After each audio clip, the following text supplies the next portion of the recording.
मित्रांबरोबर फक्त वर्गात प्रणव राहिला.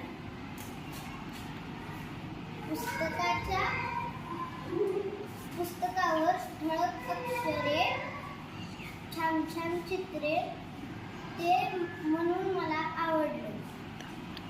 तात्पर्य दंगा मस्ती करू नये.